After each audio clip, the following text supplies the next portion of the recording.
Okay, students, we're in chapter 4. We're going to talk about the first principle, dart manipulations.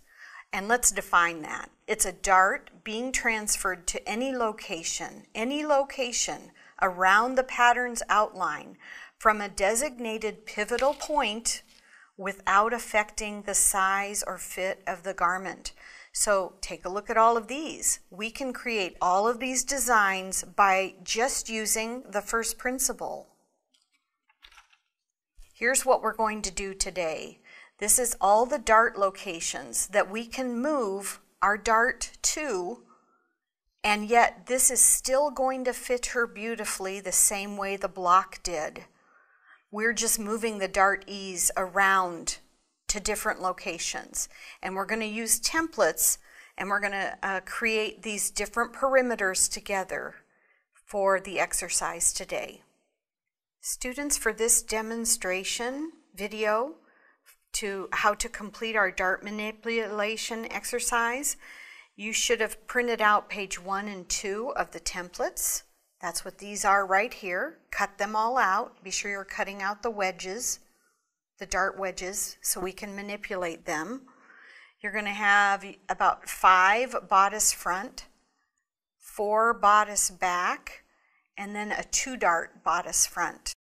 Be sure you have colored paper throughout the semester. I'm using blue paper. You can use any colored paper you like. All of my manipulations throughout the semester are going to be put on colored paper, and you will too. That's why this is called Blue Pages Dart Manipulation Exercise. You're going to need a pencil and a pen. You're going to need a ruler, see-through ruler, scissors, and tape. Okay, students, for today's exercises, we're going to do Blue Pages Dart Manipulation. Okay, so you need to print out these 2 pages, page 1 and page 2.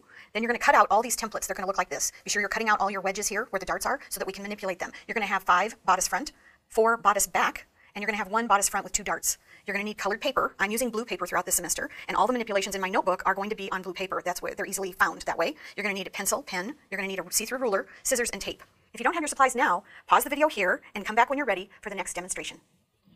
Okay, students, for the first one, I want you to trace this bodice front here, because that is where the beginning is, right? 1 waist dart. This looks just like our oak tag block with 1 big waist dart here. We call it a waist dart because it empties into the waist seam, right? We don't necessarily call it a bust dart because all of these darts that we're going to manipulate all point to the bust point. So we can't call them all a bust dart. We're going to call this a waist dart because it empties into the waist. After you do that, you can write bod front, write 1 waist dart, and then do a technical sketch here that shows me that you know how this will look when it's sewn up. Okay? Now, there are steps for the dart manipulations, and they are written right here. I want you to copy this information and write it on your blue pages for full points. So let's take a look at what the process is. First, we want to extend the dart tip to the bust point. Take a look here. This is the bust point. The bust point is on the body, and the dart tip is on the pattern. Okay? So we have to pull this dart tip all the way up to the bust point because the dart rotates around the bust point, not the dart tip. Then we're going to draw a slash line from the desired new opening to the bust point. In this case, it's over here. Let me show you here. We're going to draw a line up to the bust point. This one, we're going to draw a perpendicular line across here. Now we have 2 slash lines here, okay? Then we're going to cut the slash lines and we're going to rotate the darts. Let me show you how that looks. We can slash to the bust point and slash to the bust point. And now you can see where this originated from. See how it looks just like this with 1 big waist dart here. Okay? Then if we want to rotate a portion of the dart up there, we simply move this here like this. And now we have 2 darts. We have 1 side dart and 1 waist dart. And then we have to, step 5, back the dart tip away from the bust point. So now we're going to move it back here, and we're going to move it back here, and we're going to redraw these dart lines. So after we have this one drawn here, we're going to place this one here, and this one is called 1 waist dart, 1 side dart.